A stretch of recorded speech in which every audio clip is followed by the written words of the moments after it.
What's going on, everyone? Why do I sound fucking Australian then? What's going on, What's everyone? going on, everyone? Yeah, right. You know that's definitely going to be the Yeah, intro yeah, to this yeah, podcast. definitely.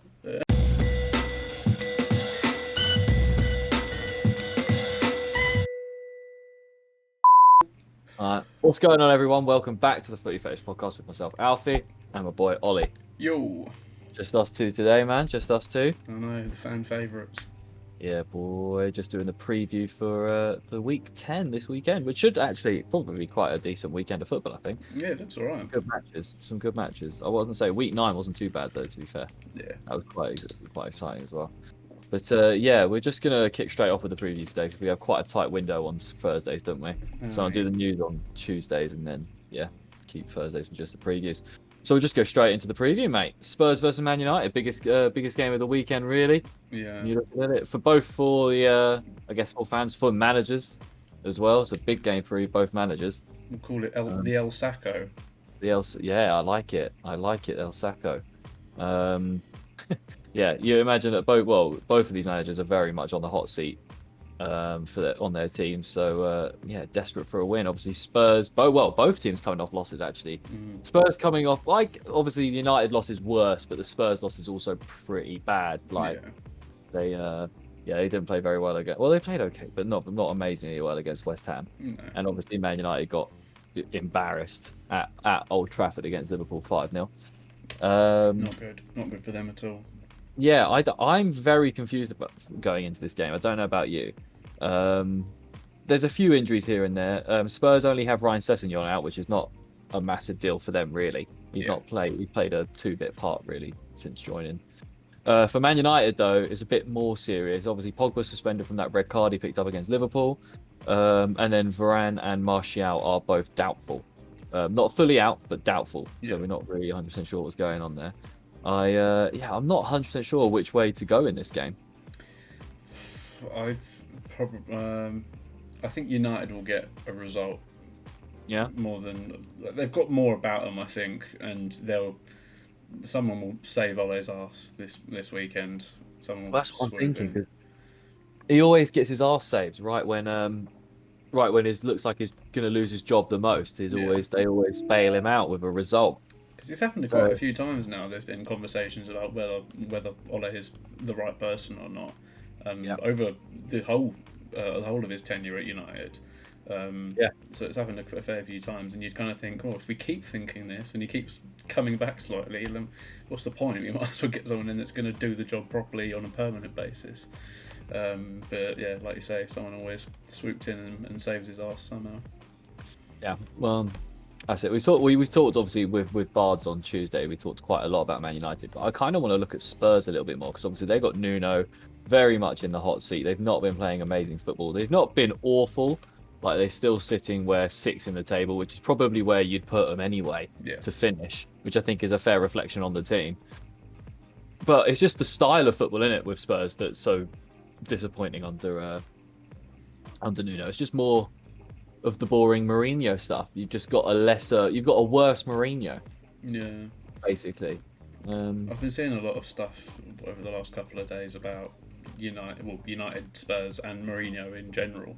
Talking about, a lot of United fans were saying about how if Mourinho was there now with the team that they've currently got at United, they would have either won the Champions League or the Premier League again by now. Why on earth did you get rid of him if that's what you think? Like, it's not going to happen. He was a bit screwed with the whole Spurs situation anyway. I think regardless of whether they kept him for this season or not, I don't think Spurs will be doing too well. Probably better than they are now, but not much better, I don't think. I don't think their squad's...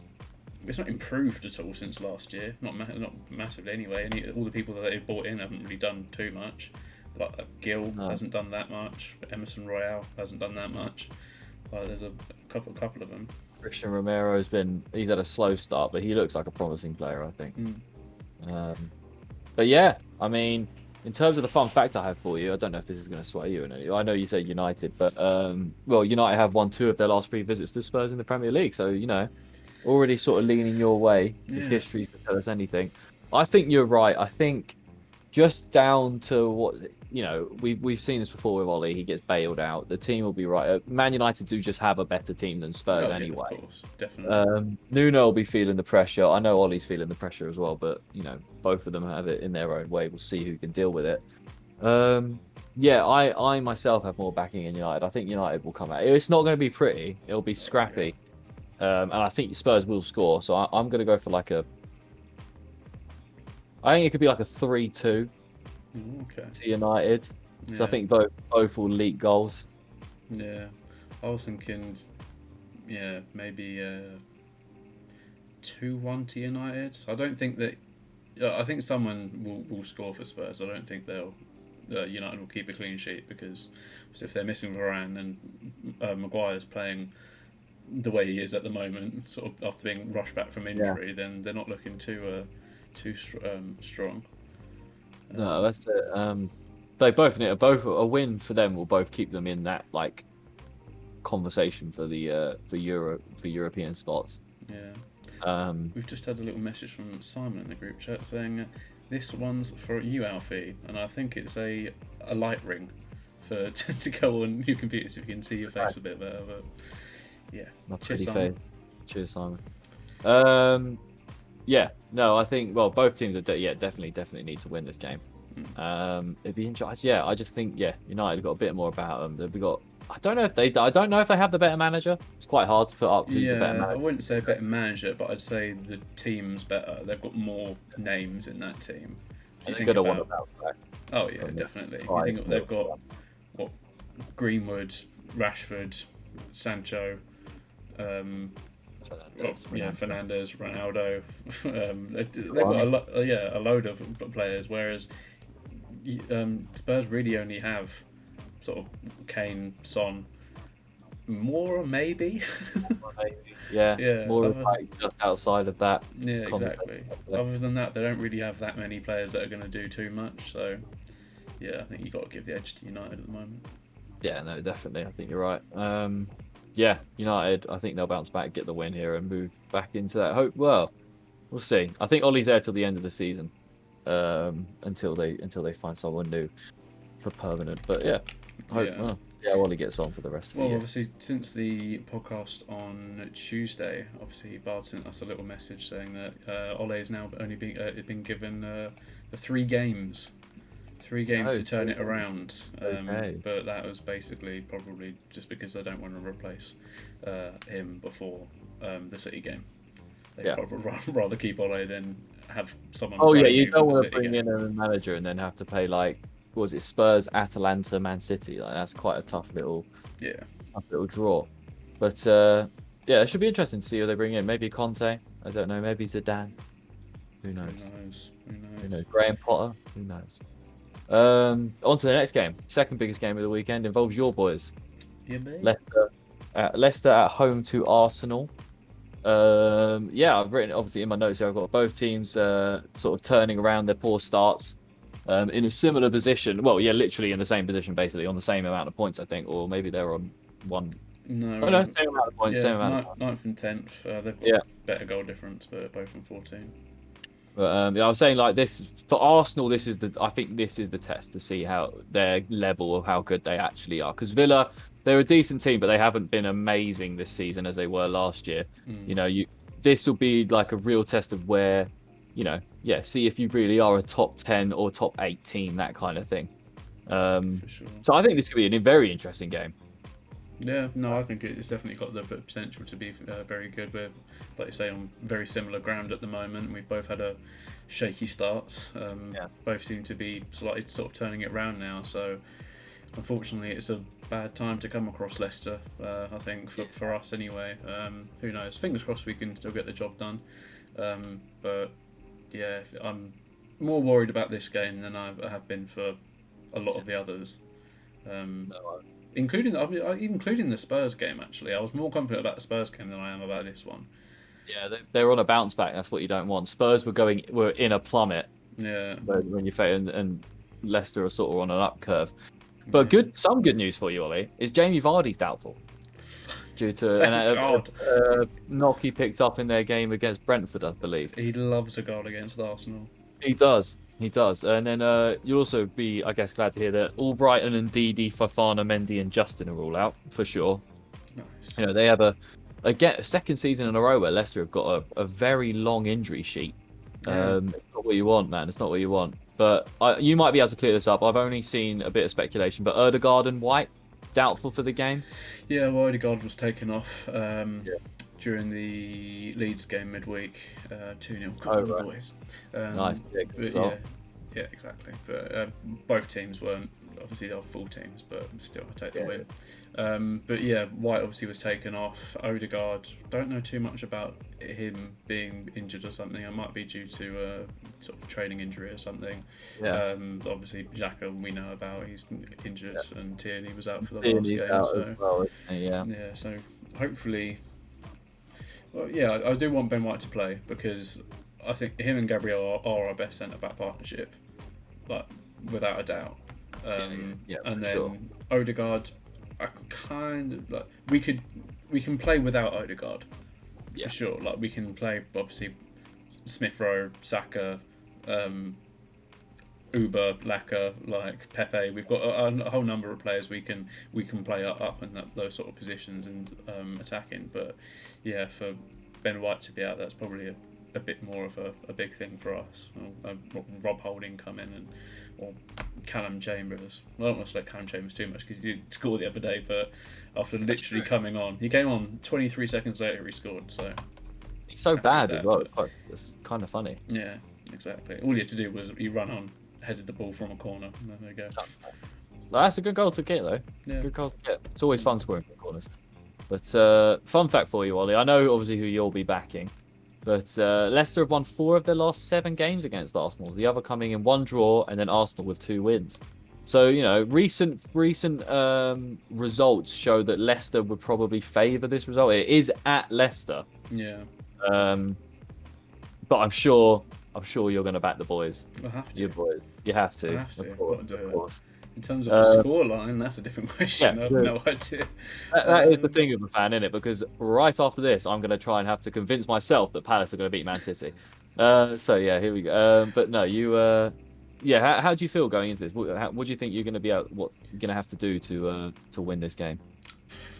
Continue to what we did in the last game, I think, against Villa. Just keep that high press. Don't slack off at all once we've either scored or 10 minutes into the game we're going to sit back again. Obviously, we always come out in the first 10 minutes the strongest team. Pretty much every game that we've played so far, we've come out the strongest in the first sort of 10 minutes, which is good for the first 10 minutes, but for the other 80, it might not work so well. So, I think we need to keep that pressure on and don't let up at all. Keep your foot down on the pedal. Keep converting. I completely agree. I think you've shown early domination, but then you just invite the pressure once you capitalise on that. But especially like if Ben White's out as well. I don't want to be inviting even more pressure on our back line. Exactly. So. It doesn't work.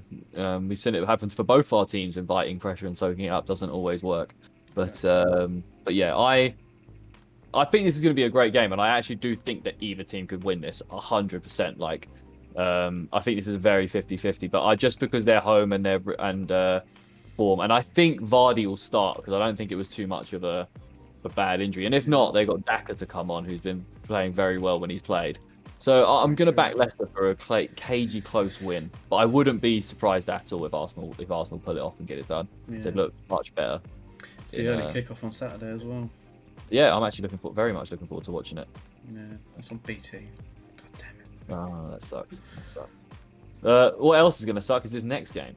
Man City versus Palace. Obviously, Palace we're still sort of developing under Vieira, and it's been going pretty well, I guess, so far. You could say it's been a bit disappointing with some results, but ultimately the way we played is much better than what we've seen in recent years, and there's definitely a vision and a way we're going, and we still got a big player in Eze to come back. So I'm very I'm hopeful. Not so hopeful for this game. Man City, even though they don't have a striker, seem to just be putting goals in and just, I don't know, they can win every kind of way. They can win dominating you, and they can win cagey matches they've shown in this so far this season. So I'm a bit scared. Yeah, Yeah, it's got the potential for an absolute thrashing, but it's also got the potential for a cheeky little 1-0 win. So you never know with City. Yeah. No, that's the thing. You never know. I feel like we have a better defense this year, like touch wood, than we've had in a few years. So hopefully we can not get thrashed. Yeah. Hopefully we can put up some fight. That's all I'm looking for. I just want to put up a fight.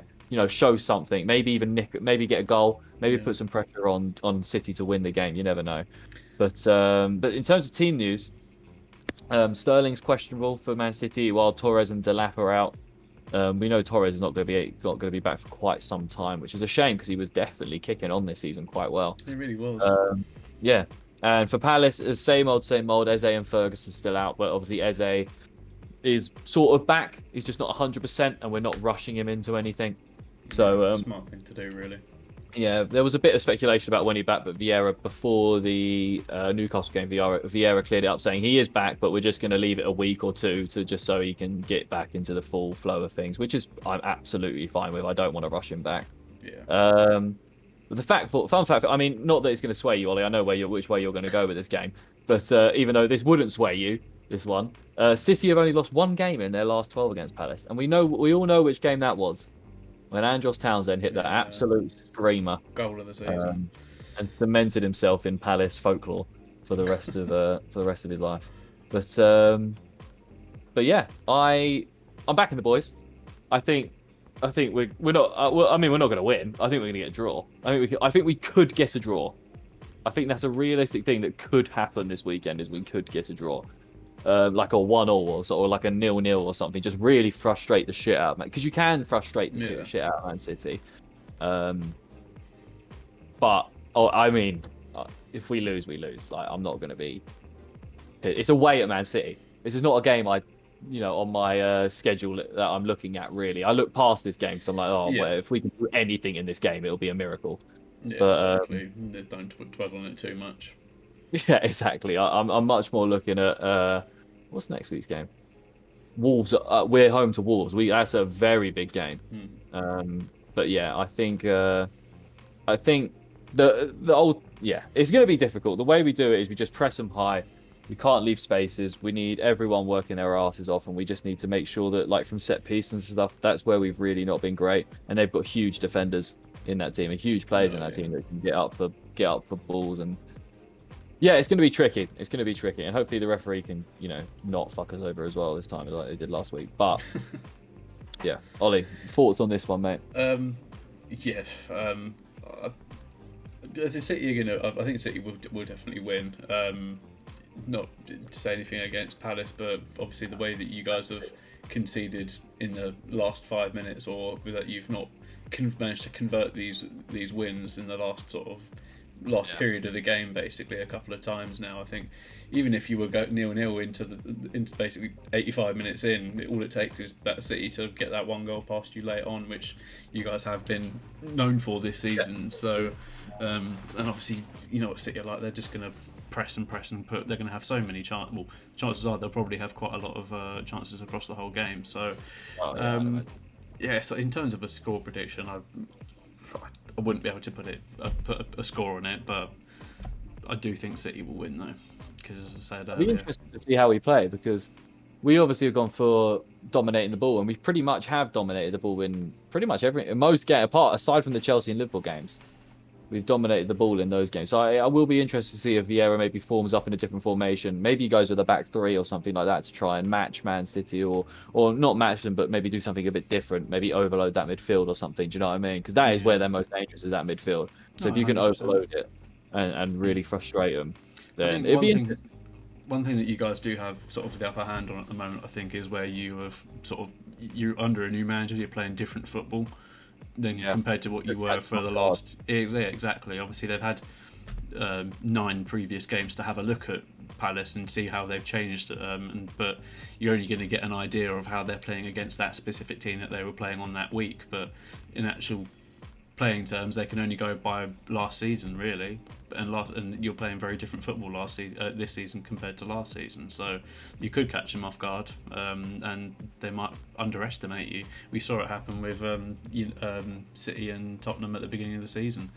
With Tottenham, obviously managed to get a little 1-0 win because Pep underestimated that Spurs team and just thought, oh, you know what, I'll chuck anyone out and we'll beat them. But obviously it didn't happen for them. So yeah, I don't think you guys will get like, it won't be embarrassing for you guys or anything like that. I hope but not. I fucking hope not. no, I can't be asked to deal with that, man. I really Yeah. can't. Chloe will be watching.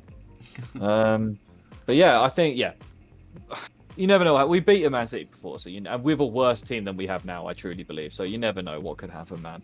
Yeah. But this isn't it. This might. I can't bet against Palace, but on my slate this week, this is a game that I want to bet on for Man City to win it, because it seems like it's easy money. Do you know what I mean? But I can't bet against my boys, so it's hard. It's hard. But, probably wouldn't change your odds too much anyway. yeah, but I've been doing well, actually. I'll have you know. No, I'm just saying it probably wouldn't change your odds in terms of the actual yes, app or whatever. That's true. But there are some. This is a hard week for betting. I know we're not going to go into all that, but this is a hard week of games to bet on, because these games are quite annoying. There's room for upsets in this week a lot. Yeah. Including the next game, but I really don't think it's going to happen. Liverpool-Brighton at home at Anfield. Obviously, Liverpool just steamrolling teams at the moment. Back-to-back 5-0s. Actually, fun fact, I'm going to go right off with the fact because it came with obviously they've had the back-to-back against Watford and against Man United.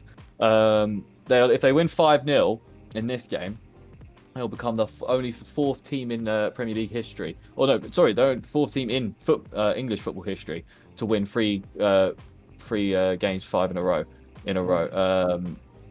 Aston Villa in 1899, Chelsea in 2010, and City in 2017. 1899 and then 2010, 2017. I don't remember City doing it in 2017. No. But that was I don't know. But 1899, 2010, 2017. Yeah. Villa were beasts in 1899, if no one knew. Evidently. One of English's most historic teams, really. Yeah. Like one of the, if you're going like biggest teams historically, then Villa's well up there. But yeah, I think Brighton. I think what we've seen, like we've been saying this since the start of the season, basically, is that Brighton will come crashing back down to earth very soon, because they had the fortunate run of games to start the season, which everyone got gassed up about. Yeah. And we've seen that they got dealt with by Man City. Yeah, they're sat in fifth, but they're only actually 1 point. Or if they were to lose a point, they'd be on the same amount of points as us, and we're sat in 10th. So there's only 1 point between 5th and 10th at the moment. So it's not. That's such a good season. They're only 6 points ahead of us. Yeah. It's not that many points when you look at it, really. Exactly. Especially this early in the season. But yeah, I mean, in terms of for what I expect Liverpool to win this and win this quite comfortably. They have a few players that could be, a couple players questionable and a few players out. So they've got Milner and Keita are doubtful, while Fabinho, Thiago, and Elio all out for sure. I believe. Whereas Brighton have got Danny Welbeck and Alzate out, who both aren't massive contributors to this team. Yeah. Brighton a bit frisky. Obviously, they went crashing out of the Carabao Cup on penalties. Neil Maupay hit the bar. Yeah. Very, very funny stuff. Yves Bissouma played, which is a very questionable thing. Did he? Yeah. Did not see that. He's still under investigation yeah. for the sexual assault, and he played. Well, to be fair, it's Brighton, so it's Brighton for you, isn't it? Yeah. It's Brighton for you. But he's probably been promised more minutes now as well. Yeah, probably. Yeah, Lewis Dunk was giving a slap on the arse as he comes on. Yeah, get in, well done. Well done, yes. We love your hustle. But proper part of the Brighton team now. I think there's only one way to. This is going on my betting slip. This one is, and I'm betting the hell out of Liverpool. This one. This is what we like. I think it's gonna be great. I think they're gonna stuff them, man. I really do. I can't see. I might even watch it if I can. Probably can't, because we don't illegally stream stuff here. No. Never on the Footy Fetish podcast. No, not at all. But yeah, thoughts on this one, Ollie? Any you back Brighton in any sort of way, or do you think? No, Well, not in any sort of way. No. Liverpool have just been on one at the moment. as much as we spoke shit about Liverpool during the beginnings and pre-season as well, that they weren't going to do anything. Obviously, they're currently proving us very wrong, and Brighton proving us very right. So obviously that they're actually still shit. But yeah, Liverpool are just on one. They're going to steamroll Brighton. Wouldn't surprise me if Salah gets another hat-trick or something. He'll definitely get a goal. I will be very surprised if he leaves, if he finishes that Brighton game without a goal. Yeah, me. He's I'm playing on Char another this week. Shit, I'm playing Char this week. It's annoying. So yeah, probably. Hopefully they can keep Salah quiet, but hopefully they he's got Jota as well, isn't he? But Jota won't start though, I wouldn't imagine, with the way Firmino's playing at the moment and Mane. Yeah, well, maybe. Obviously, there's a couple of other players out, so he might. True, very true. But yeah, I expect Liverpool to win this, and will it take them top? Well, it'll be. I expect Chelsea to win, which is the next game we're going to talk about next. But Liverpool, yeah, I mean, still in that title race, still the only team to not have been defeated yet. Yeah, they got afterwards. They got West Ham. That's a good game. West Ham, Liverpool. Yeah, West Ham knocked City out last night. Was it West Ham? Yeah, it was at West Ham. Yeah, knocked City out last night at the Carabao Cup. Mad. That's it, mate. That's it. But yeah, Chelsea Newcastle's our next one at St James's Park, or Sports Direct Arena, whatever that Tim Pot Mike actually tried to rename it. Yeah, I mean, I expect Chelsea to get the job done here pretty easily. We should have beaten them last week, but we just couldn't take our chances and get it. And we created a load of them. We just couldn't finish them. And I expect Chelsea will be able to create even more and finish most of them, I imagine. So yeah, it could be quite an embarrassing one for Newcastle, who have yet to sniff a win under this new regime. Yet to sniff a win this season. Yeah, under this new Saudi regime. Yeah, I've said in the notes I expect a 4 or 5-0, to be honest. If they don't win, I mean, if they don't, it would be quite embarrassing. Newcastle got Dummett and Dubravka out, while Chelsea only have they have Azpilicueta, Christensen, Kante, and Loftus-Cheek doubtful, while Lukaku, Werner, and Pulisic are definitely out. But even so, they have a far superior team. Yeah, you see what they did without Werner and Lukaku last week. Yeah, absolutely destroyed Norwich. Obviously, I know Norwich are probably Newcastle are probably a little bit better than Norwich, but not much. Not much better. None of those players I said in that potential questionable played last week, and they I think Loftus-Cheek came on actually. Loftus-Cheek came on, but aside from that, no one else played, so they're just chill. They dominated 7-0. So and you'd probably say at least 3 or 4 of them are in the starting team. Yeah, 100%. Kante, Azpilicueta, Christensen, I'd say. Yeah, obviously Lukaku as well. Lukaku as well, and Werner at the moment. Yeah, he seems to be favoured. They seem to be enjoying the two up top, but which I actually quite like as well. I think that's a cool dynamic. If you could have Werner and Lukaku firing, that will be such a dangerous front two. We've seen with how Werner can create. He can't score, but can create. That's the thing. If they've now got someone in that can score the goals and he can create opportunities, then fantastic. But obviously, I think last year that's sort of what they were missing. He was scoring goals and they were getting disallowed and creating a lot of chances for everyone else. But he was meant to be the one on the end of them. But yeah, they've got Lukaku in now, so they're in a better place. But yeah, I mean Newcastle, if they're 3 points off of safety already, and I can't imagine they'll get a result. And Leeds have quite a favourable matchup this week if they can actually do anything about it. So, which will pull them further away. So Newcastle, man, I mean I don't care. I'd love it if Newcastle went down, but if they get relegated, they get relegated. Do you know what I mean?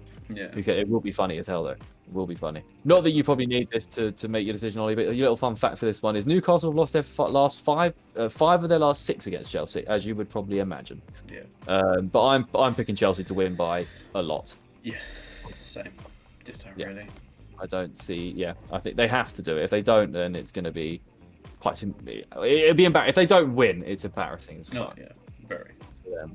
For them, and they've only conceded 3 goals this season and put 23 in. That's nuts. That's crazy, isn't it? That's crazy. That actually makes me feel quite sick. They're such a good team, and so Liverpool and so Man City. This season is going to be so much fun to watch, like from someone that's not in the title race. Yeah.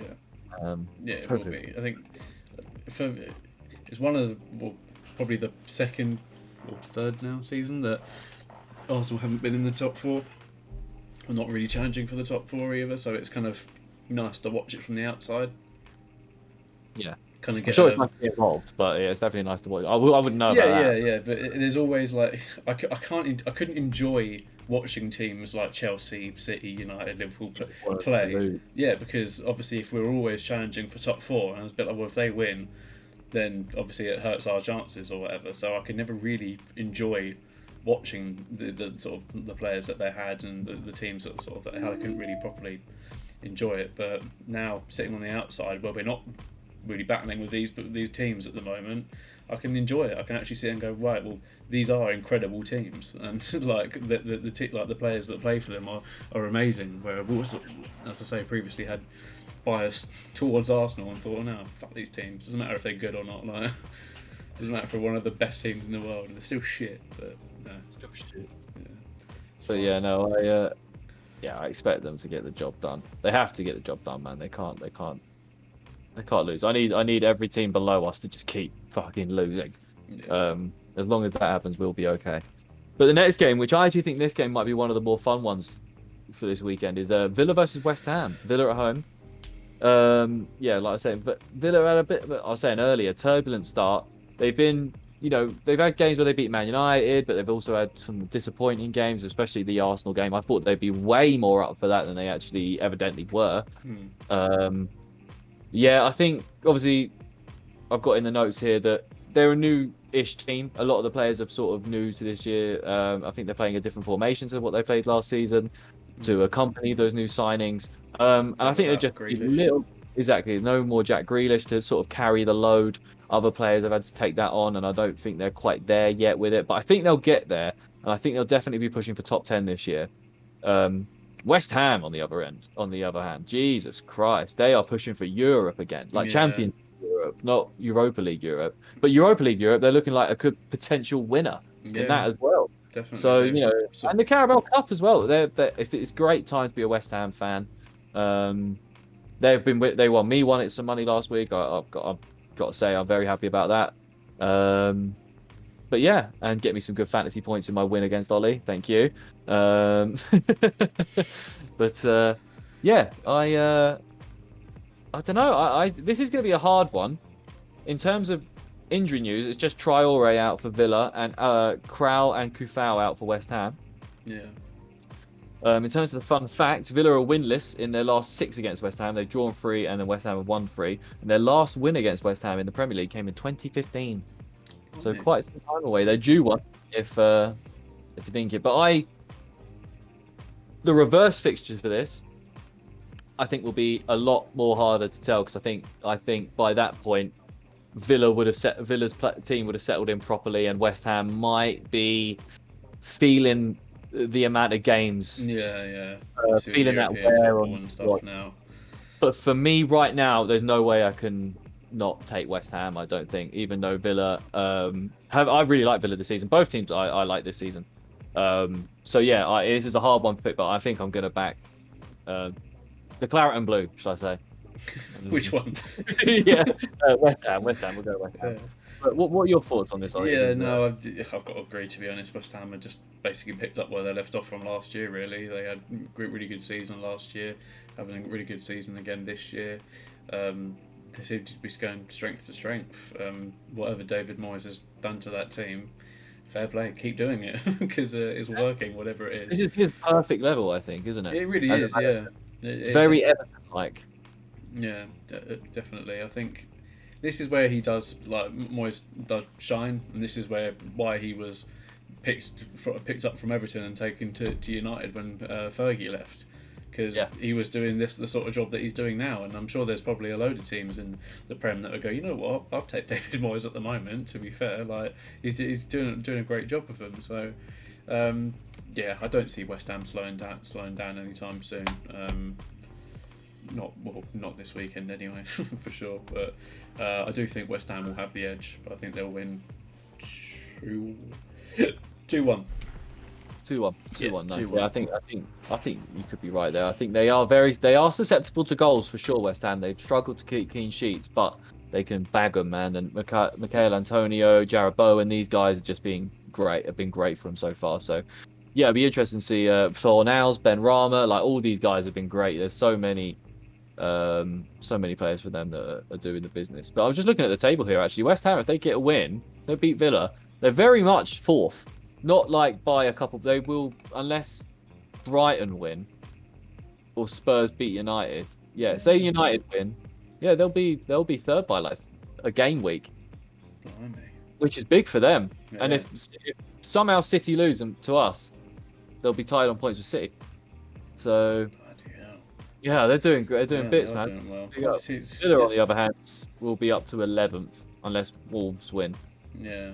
Well, it's still early enough in the season that it's not cemented in or anything like that. There's still time for a lot of moving around in the table to go, but they're certainly not doing bad at the moment. They're doing really well. Yeah, Impressed. I think I'm looking forward to watching Villa more. I'm looking forward to watching both these teams more as the season progresses. I think they're two great teams to watch. And yeah, I'm just happy that there are teams breaking into this top six that shouldn't be there. Or no, Yeah, it's refreshing, isn't it? you know to what I see- mean, though. Yeah, It's refreshing to see newer teams do unexpectedly well compared to the normal stereotypes of these teams. exactly, man. Exactly. It gets boring after a while. Seeing these top teams, but I hope West Ham can keep going because it'll be funny to disrupt the Apple, whatever it's called, whatever. I couldn't think of the rest of that. I couldn't think of the rest of that saying. Oh, it's been a stressful day. Wolves Everton is the next one. This could be an interesting one. I don't know how to call this one as well. See, like this is very 50-50 games this game week, I think. Yeah. Aside from the obvious, like the top three are playing like almost like the bottom three. Aside from that, there's very much 50-50 games. Wolves Everton. I've said a tale of two teams in different directions. This one, Wolves very much seem to be on the up under new manager Bruno Lage, the new attacking style of football, while Everton, albeit plagued by injuries to some key players, are sort of starting to fall down after their great start. And, you know, as well as Damari Gray and Andros Townsend started, realistically, they're never going to keep that up for a full season. No, not Those at all. players. Do you know what I mean? The only real sort of change or injury that they've had since they've started to go sort of downhill with really Doucouré, because they've had Calvert-Lewin out for a number of weeks. Obviously, Richarlison's now back, but he was out for a number of weeks. So the only one that's really sort of checked, well, apart from bringing Richarlison back, is Doucouré coming out. So clearly he's having an effect on the team. Not all him not being there is having an effect on the team, but who knows if Richarlison can. It might be a different story when Richarlison actually starts. Obviously, he didn't start the other day. He came on for Gibson or whatever his name was. I can't remember. David? I can't remember. No, it wasn't Tom. It was a young Evertonian kid. Oh, okay. I'm not sure then. Because I think a load of the Everton fans got pissed off because they were taking this young Evertonian off the pitch. Richarlison, Yeah, to put on Richarlison. Yeah, and you're a bit like, you can't be too pissed off, really. Yeah, exactly. But I mean, I think this would be a tough one to think because I think I like the way Wolves are playing, but I really do think Everton are going to be wanting to bounce back from that horrific loss to Watford. Yeah. It's tough. I mean, in terms of team news, Wolves have got Marshall doubtful, where he's been a big part of their team, whereas Semedo, Bolly and Nato are all out. Everton have got Mina, Doucouré, Calvert-Lewin and Gomez and Delph all out. They've got some big injuries, you know, still. History tells us, though, that this won't be a draw. Because see, the last time that these two met in the Prem and drew was back in 2018. Okay. Which is actually quite mad, isn't it? Yeah. It's a few years ago. So I am going to back a winner for this. It's difficult, isn't it, this one, because they've got a solid back. I'll back Everton, I think. I'll back Everton to bounce back. I think they've got the better manager. I think they have the better team still with the injuries, and especially with Charleston starting. That Doucouré injury is so important. It really is, yeah. I am half tempted. Well, I was tempted to back Everton, but I think I might actually back a draw. Even though history tells us history is against us with this, but I think I'm going to go with a draw. I think, yeah, like you say, they're both on two different sort of trajectories at the moment, and I think Everton will be up for it because they want to come back from that horrible loss against Watford. But Wolves just seem to be in a better way at the moment. Not huge amounts better, but they're actually scoring some of these chances that they're making now instead of just creating all these chances and not doing anything with it. So I think if Wolves can get someone getting the old Jimenez back, basically, then they'll be laughing. They're not doing awfully. I think they're 11th. Yeah, not doing bad at all. Everton are up in 8th, but only a point separates them, so it is big. Obviously, Wolves have, they've not. Their last 4 games was win, draw, whereas Everton's have been win, draw, loss. So like I was saying in the build-up, they're very much a team like Wolves on the up, Everton on the down. So I'm going to change. Oh no, I'm going to change it. I'm going to back Wolves as well. I'm going to back Wolves. Just recent form, attacking style. Adama Traore is going to be an absolute monster. Hwang as well. Hwang Hee-chan. Yeah, Hwang Hee-chan, exactly. I'm switching up, Ollie. Nice. I'm backing Wolves. Right there.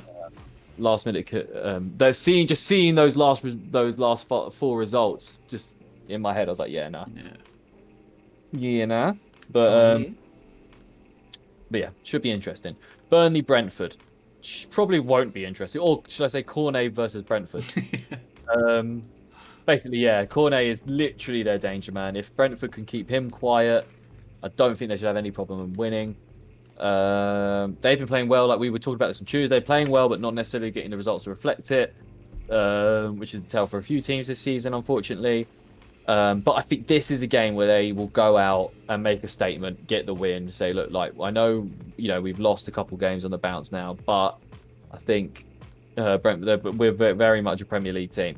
In terms of team news, Burnley, Ben Mee's doubtful, which is huge for them, who's their captain and one of their starting defenders. And then Dale Stevens is out, he's been out all season, so whatever. Yeah. Mbeumo and Pinnock are doubtful, which is big for Brentford. Mbeumo both of them have been huge to them so far. Mbeumo does love hitting the post, but he does also also convert. He'll hit the post 3 times, but he'll also score once. So, I'm convinced even that goal with his shot slightly off. Do you know what I mean? But Wissa, Janel, Baptiste, Sorensen, and De Silva are all out as well, so they've got a bit of a list of injuries. And this was an easy fun fact. I'm going to be doing it a lot with Brentford this year. It's the first time these teams have met in the top flight. Yeah, it is an easy one, but it can't get much more fun for Cornet versus Brentford. No, exactly. It's really not. In a result of I couldn't care less. I'm just going to back Brentford because I just believe in them more than I believe in Burnley. I think that Burnley still has a better manager. I'm still more of a Sean Dyche to Thomas Frank man, but I think Thomas Frank's a very good manager. I really like him.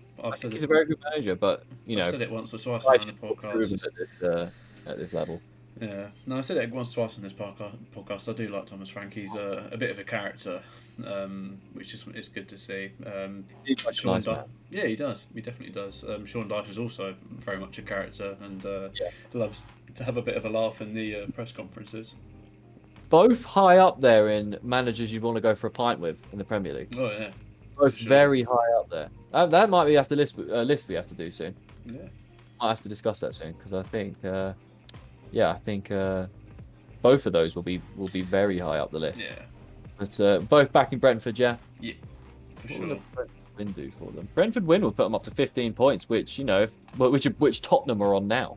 So Brentford, they're that team. They're the Leeds. They're the Villa. They're the Wolves. They're that team that the Sheffield United that just proved too much. Not the Villa actually. I guess probably the Sheffield United's the best one because the Villa was the season after they survived, that they kicked off on it. They survived by the skin of their teeth, I think, didn't they, with Grealish the first season they came up, while Sheffield United did a madness. Yeah, But, madness in the first season and shocker in the second. The second season. Two polar opposite madnesses. But well, I'm sorry, Ollie. We are getting into the bad games now, my boy. Still very 50-50. They're still very 50-50. It's a theme right through this. Watford, Southampton. Saying Ranieri's tenure has been a roller coaster at the moment. Losing 5-0 in the first game, winning 5-2 in the second. I don't understand how this has happened. It's pretty mad. I think there'll be people studying how Watford managed to get a win against Everton in that game, but basically Alex Iwobi. But but yeah, no, children will be studying that in the future of how that just impossible feats. But speaking of that, just a slight little cutaway.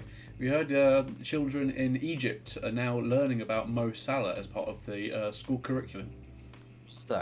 I love that. Brilliant, that's wicked. I mean, he's best player in the world. Mm-hmm. So certainly the best player from Egypt. Best player ever from Egypt? I don't know enough Egyptian players. But I probably have to throw it in my hat and say, probably the best. They're probably the best. But Southampton, they've not been as good as they've sort of been down there with Watford as well. They haven't been impressive at all. 2-2 draw with Burnley, not great. No. The only team that's not managed, I want to say the only team that's not managed to. Oh no, Burnley got 4 draws. I can't be taking the piss out of teams with draws, but Burnley have got a few draws. In terms of team news, Watford, they got Dennis out suspension, which is huge for them. It's big for them. Danny Rose is doubtful, which probably helps them. Kabasele and Atebo are also out. Whereas Southampton have got, I'm going to butcher this, Elianosi? Yeah, Elianusi, I think it is. Yeah, okay, I'll take it. And Broja are doubtful. Broja is a huge one for them. Broja. And Jack Stevens has been out, as he has been the entire season. As in for your fun fact, Southampton have not lost an away game to Watford since September 2007. Nice. Big ones. This is hard, this one. I don't know how I want to go about it. Yeah, I'd probably say, well, Watford going to be on the coming off that high from the Everton win. Southampton, I think they've been playing slightly better, but not by huge amounts. Obviously, Broja's been quite good over the last couple of games, got 2 in 2. But if he's doubtful, then that might sort of tip the scales towards Watford a bit. But then again, if Watford haven't got Dennis, then it could tip the scales straight back to Southampton. It will be a mess. I think it will be a bit of a shit show, and it will be just a boring 0-0 or something. Yeah, I think you're right, man. I think you're right.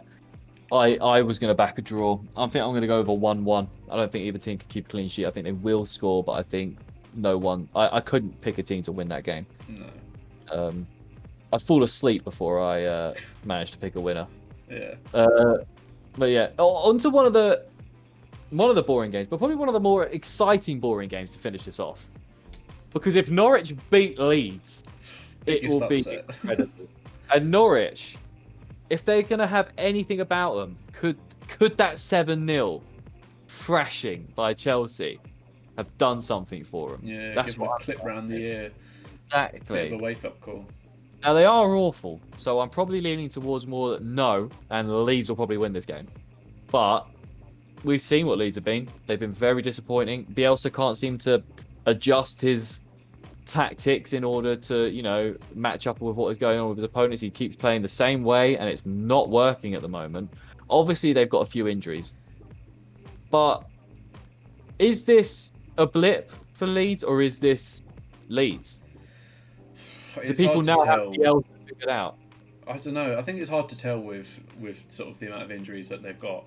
I think if you were to be able to actually properly compare them, full strength to full strength, like this year to last year, then you might actually have a better idea. But where Bamford's been out for most of the season so far, Luke Ayling's obviously out. There's a number of them, and I think for them it's hard for them to try and get back to that same mentality as they were last year. I think they were definitely on a bit of a because it was their first season back in the Prem in ages, and obviously there was so many people that were quite happy to see Leeds in the Premier League after so long being out with the sort of the history that they've had as a club. So I think they were probably running off some of that sort of that high from last year, but now it is like we've seen it with Sheffield, like second season syndrome hits and they're bloody awful. But I don't think Leeds are I don't think they're the worst team this year, or definitely not Norwich are the worst team this year, but so far. But I think Leeds definitely still have an opportunity to obviously not be relegated. There are definitely 3 worse teams than them, but if they don't crack on and if they don't sort of convert these wins, if Rafinha is going to be out for any great length of time, then they're pretty much screwed because he's the one doing stuff for them at the moment in Bamford's absence. Yeah. Talk about Rafinha, he is doubtful for this game, along with Junior Firpo and Jake Shackleton. Obviously, we know Bamford, Ailey, and Koch are out. They've been out for some time. Norwich, we've got Ben Gibson obviously out to suspension for that silly red card he got against Chelsea. Billy Gilmore out for personal reasons. Not 100% sure what those personal reasons are. I don't know if it has anything to do with celebrating the Chelsea fans after the game. Probably. Chelsea players, sorry. And then Zimmerman and Byram. I don't know who the hell those guys are, but who cares? Yeah. So interesting. This is an interesting one, and I actually did. This is one of my most favourite facts that I found, was that this will be the first time Leeds and Norwich meet in the Prem since 1995. A bit of an old school Prem throwback. Nice. For yeah. us. But I thought I missed out the meet in the Prem bit. So I just at the Prem, and I was a bit like, have they not come across each other in the Championship recently? But no. Well, yeah, I guess they would. But yeah, I've gotta back Leeds. I don't know how anyone. I don't even know how Norwich fans back Norwich, but I'm backing Leeds for the win. For sure. You've got to be. It's got to be. If anything less, then it's awful. Norwich should be 6 points. I say that, touch wood, we managed to fucking beat them twice. Saying that now I've said that, we'll lose. But you'd imagine that it should be like a 6 point game, really, innit? Yeah, you'd think so. I don't think Norwich have got anything about them. Yeah, so I'm just trying to see. Oh god, we played Tottenham on Boxing Day. Oh really? Yeah. You guys play Norwich. Oh yes. Love a little Christmas treat. We play Norwich on the 28th. My brother's birthday. Ooh, Ollie, you're not going to be I don't know how well you're going to be bringing in the new year. No, not very well. Neither am I, actually. Wait, we always play.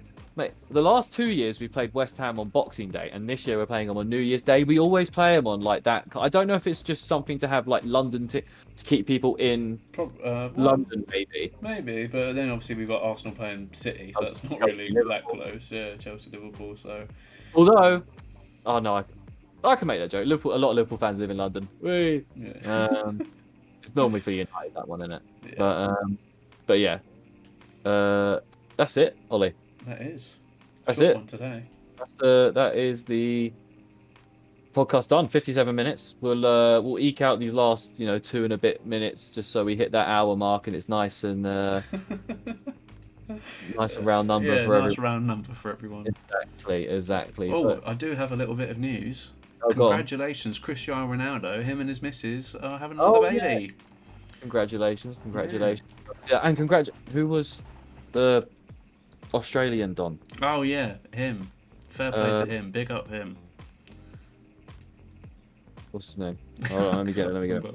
Josh Cavallo. That's it. Josh Cavallo. Cavallo. So Cavallo? Cavallo, yeah. Yes, has come out gay. Yeah, He's Australian League men's player for was it Adelaide United? He's the first openly gay footballer in the world, apparently. Love that.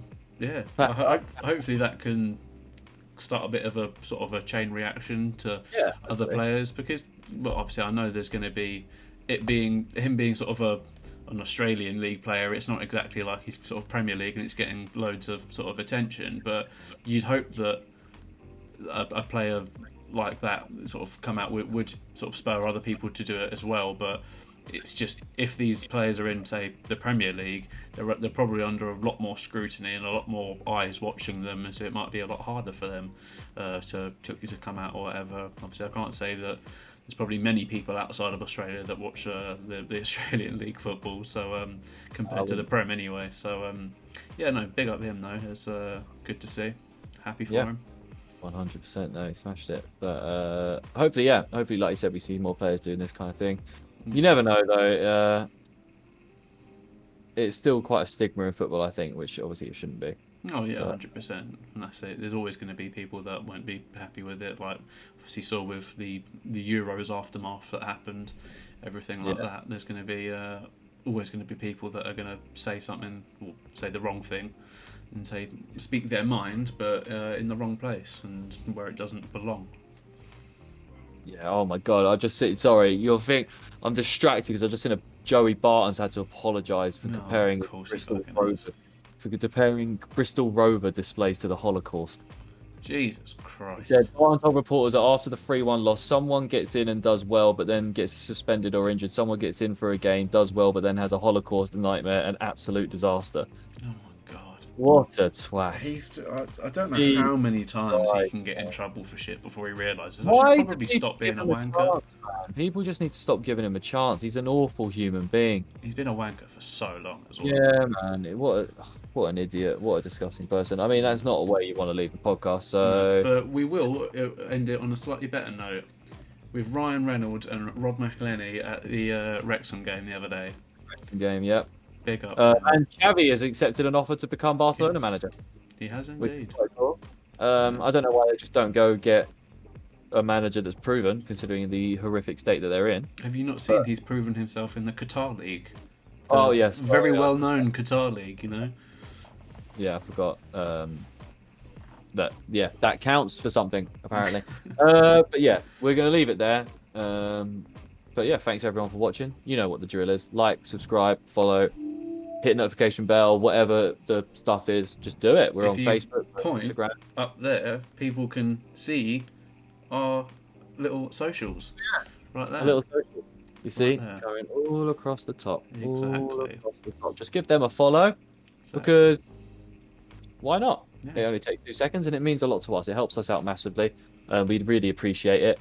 And yeah, we'll see you soon. You know where we are: Facebook, Instagram, I was about to say social media. Of course, we're at social media. Spotify, Apple Music, YouTube, Twitch. That's where we're at. Hit us up. And we're here every Tuesdays and Thursdays on Twitch, and every Wednesdays and Saturdays on YouTube, Spotify, and Apple Music. So give us a listen, give us a comment, give us a DM, give us a follow. That's how we like it. And Mo Farah signs for everyone. Thank you. Bye. Bye.